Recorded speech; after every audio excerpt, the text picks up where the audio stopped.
G creation Tamil நேயர்களுக்கு வணக்கம். ரிஷபராசி அன்பர்களுக்கான மாசி மாத ராசி பலன்களை பார்க்க போகிறோம்.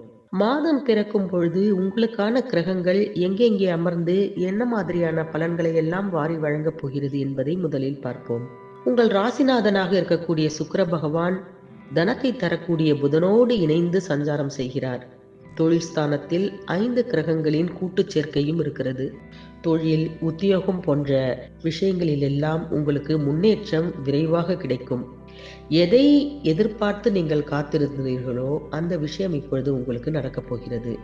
மாதம் முழுவதும் மகிழ்ச்சி கடலில் மிதக்கப் போகிறீர்கள். புத ஆதித்ய யோகம், குரு சந்திர யோகம் அமைந்து மாதம் தொடங்குவதால் சமூகத்தில் ஒரு நல்ல நிலையை அடையக்கூடிய வாய்ப்பு ரிஷபராசி அன்பர்களுக்கெல்லாம் இருக்கிறது.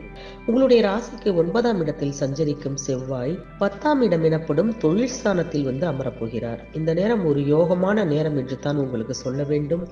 தொழில் ஸ்தானம் வலுவடைவதால் தொழில் முன்னேற்றம் அதிகமாக இருக்கும். இதுவரை ஏதாவது நஷ்டம் ஏற்பட்டிருந்தால் அதையெல்லாம் ஈடு செய்யும் அளவிற்கு புது புது ஒப்பந்தங்கள் கிடைத்து பெரும் செல்வம் சேரப்போகிறது. ஒரு தொழில் மட்டும் செய்து கொண்டிருப்பவர்கள் எல்லாம் இன்னொரு தொழிலையும் ஆரம்பிக்கக்கூடிய யோகம் இந்த காலகட்டத்தில் உண்டு. குடும்பத்தில் மேலும் சிலருக்கு வேலை கிடைத்து வருமான பற்றாக்குறை எல்லாம் அகன்றுவிடும். உங்கள் ராசிக்கு தொழில் ஸ்தானத்தில் சஞ்சரிக்கும் சுக்கிரன் லாபஸ்தானத்திற்கு சென்று அமரப்போகிறார். அவர் உச்சமடைந்து அமரும் பொழுது நீங்கள் எதை நினைக்கிறீர்களோ அதையெல்லாம் உங்களுக்கு நடக்கும். வாழ்க்கைக்கு தேவையான விஷயங்கள் எல்லாம் பூர்த்தியாகிவிடும். கொடுக்கல் வாங்கல்கள் எல்லாம் சுமூகமாக நடக்கும். மன மகிழ்ச்சி என்பது அதிகமாக இருக்கும். கொடுத்த கடன் எல்லாம் வசூலாவதோடு நீங்கள் கேட்ட இடத்தில் உதவிகளும் உங்களுக்கு கிடைக்கக்கூடிய ஒரு நேரமாக இந்த நேரம் இருக்கும். சனி பகவான் லாபஸ்தானத்திற்கு சென்று அமரக்கூடிய சூழ்நிலையில் லாபஸ்தானத்தில் பலம் வாய்ந்த கிரகமான சனி அடி எடுத்து வைக்கும் பொழுது ஏராளமான லாபங்கள் உங்களுக்கு கிடைக்கும். வாங்கியதை கொடுக்க முடியவில்லையே, கொடுத்ததை வாங்க முடியவில்லையே என்ற கவலை எல்லாம் உங்களை விட்டு அகன்றுவிடும். சனியின் பார்வை பலத்தால் உடல் நலனில் கவனம் தேவைப்படும் நேரம் இது. ஆரோக்கியத்திற்காக செலவிடும் சூழல் உங்களுக்கு இந்த காலகட்டத்தில் உண்டு. அதிக முயற்சி எடுத்தும் ஒரு சில காரியங்கள் முடிவடையாமல் போகலாம்.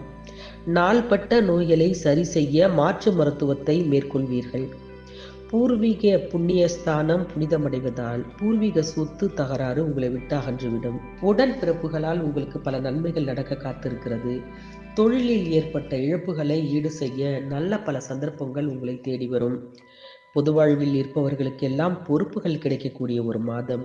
கலைஞர்களாக இருந்தீர்கள் என்றால் பல விதங்களில் உங்களுக்கு பாராட்டு கிடைக்கப் போகிறது. மாணவ மாணவியர்களாக இருந்தீர்கள் என்றால் உங்கள் படிப்பில் வெற்றி என்பது எட்டி பறிக்கக்கூடிய தூரத்தில் தான் உங்களுக்கு இருக்கும். பெண்களாக இருந்தீர்கள் என்றால் எல்லா விதமான வெற்றியும் உங்களுக்கு உண்டு. தெய்வ தரிசனமும் கிடைக்கப் போகிறது. இந்த மாசி மாதம் முழுவதுமே உங்களுக்கு பல நன்மைகள் காத்திருக்கிறது என்றுதான் சொல்ல வேண்டும். இதே போன்று மற்ற ராசிகளின் பலன்களை தொடர்ந்து பார்க்க மறக்காமல் ஜி கிரியேஷன் தமிழ் சேனலை சப்ஸ்கிரைப் பண்ணி வைத்துக் கொள்ளுங்கள். நன்றி, வணக்கம்.